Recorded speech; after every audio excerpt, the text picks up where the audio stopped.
जय हिंद दोस्तों। जड़त आघूर्ण को परिभाषित कीजिए। जड़त आघूर्ण संबंधी लंबवत उसकी प्रमेय लिखिए तथा सिद्ध कीजिए। तो जड़त आघूर्ण की परिभाषा हम सबसे पहले देखते हैं। आइए देखते हैं, ये क्वेश्चन हमारा जड़त आघूर्ण को परिभाषित कीजिए और फिर दिया है जड़त आघूर्ण संबंधी लंबवत उसकी प्रमेय लिखिए तथा सिद्ध कीजिए। ठीक है, तो जड़त आघूर्ण क्या होता है देखिए।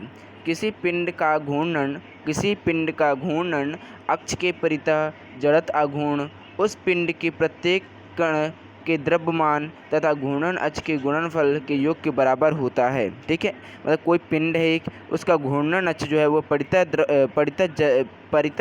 जड़त आघूर्ण उस पिंड के प्रत्येक कक्ष के द्रव्यमान तथा घूर्णन अक्ष के गुणनफल के योग के बराबर होता है। ठीक है, अब देखते हैं जड़त आघूर्ण का SI मात्रक क्या होता है। यह होता है किलोग्राम इंटू मीटर स्क्वायर होता है।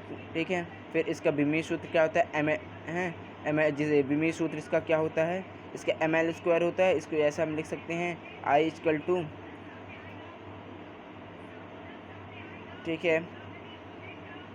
फिर उसके बाद देखिए आप लोग पूरा लिख सकते हैं आराम से। मैं एक बार और दिखा देता हूँ, आप लोग स्क्रीनशॉट वगैरह ले सकते हैं आराम से, क्योंकि समय ज़्यादा वीडियो पे दे नहीं सकते हैं ना कि वीडियो को ज़्यादा लंबा कर दें, ऐसा तो कर नहीं सकते। ठीक है, देखिए इधर और अब है जड़त आघूर्ण संबंधी लंबवत अक्ष प्रमेय। इस प्रमेय के अनुसार, अब ये लंबवत अक्ष प्रमेय हमसे पूछा कि लंबवत जो प्रमेय है उसको सिद्ध करिए। तो यहाँ तक परिभाषा हो गई। अब हम लंबवत जो अक्ष प्रमेय है उसको हम सिद्ध करेंगे। तो सिद्ध करने के पहले हम उसकी प्रमेय देखेंगे। इस प्रमेय के अनुसार किसी समतल पटल या उसके तल के लंबवत अक्ष के सापेक्ष जड़त आघूर्ण किसी के तल में स्थित दो परस्पर लंबवत अक्षों के सापेक्ष जड़त आघूर्णों के योग के बराबर होता है। फिर से एक बार पढ़ देता हूँ, आप लोग लिखते चलिए साथ साथ। किसी समतल पटल या उसके तल के लंबवत अक्ष के सापेक्ष जड़त आघूर्ण उसी के तल में स्थित दो परस्पर लंबवत अक्षों के सापेक्ष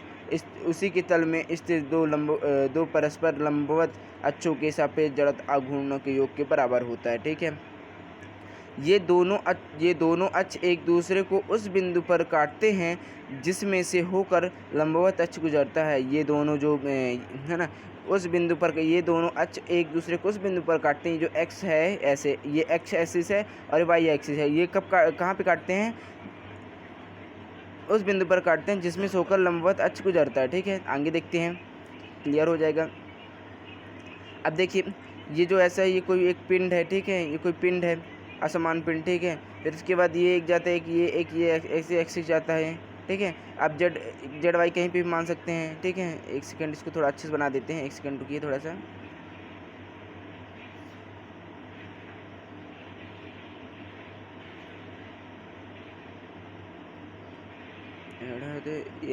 ऐसे मटक कुछ भी मतलब कर सकते इसमें। ठीक है, एक ये एक्सिस, एक ये एक्सिस, एक ये एक्सिस।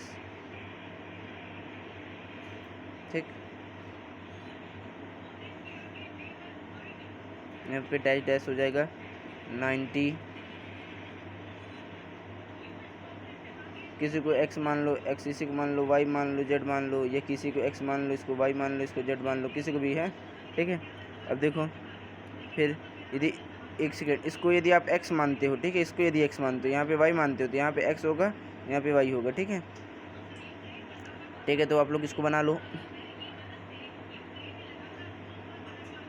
x y। ठीक है, ठीक है, अब आगे चलते हैं।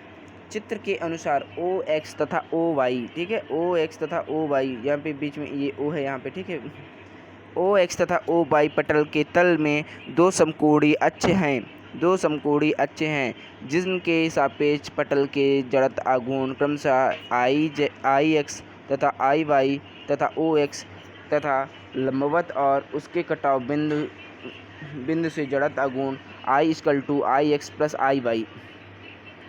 अब आता उत्पत्ति। अब इसकी हम उत्पत्ति करेंगे। किसकी उत्पत्ति करेंगे, इसकी। ठीक है, इसकी एक बार और हिंदी में पढ़ देता हूँ। चित्र के अनुसार OX तथा OY पटल के तल में दो समकोणीय अक्ष हैं जिनके सापेक्ष पटल के जड़त आघूर्ण क्रमशः IX तथा IY तथा OX तथा ओ एक्स के लंबवत और उसके कटाव बिंदु के जड़त्व आघूर्ण, ठीक है। तो बिंदु से जड़त्व गुण I equal to I X plus I Y होता है, ठीक है। तो उपपत्ति कर देते हैं जल्दी से, चलिए। अब देखिए, माना कि पटल के किसी कण का द्रव्यमान m है। माना जो पटल है, ठीक है, ऐसे ऐसे पटल था, उसमें कोई कण है, उसका द्रव्यमान m है।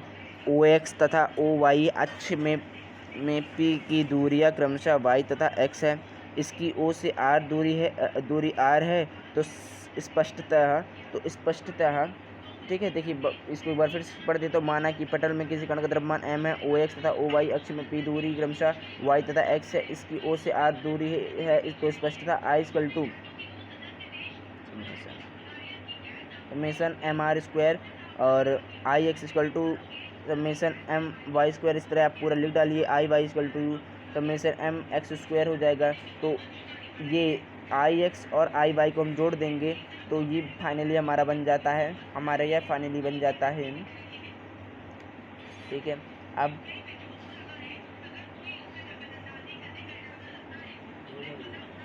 ई एम को आप कॉमन समेसन और समेसन एम को आप लोग कॉमन ले लेंगे तो अंदर ये बचता है, या इसको दूसरी भाषा में ऐसे लिख सकते हैं। और ये हमारा हो गया प्रूफ। तो फाइनली ख़त्म, ठीक है।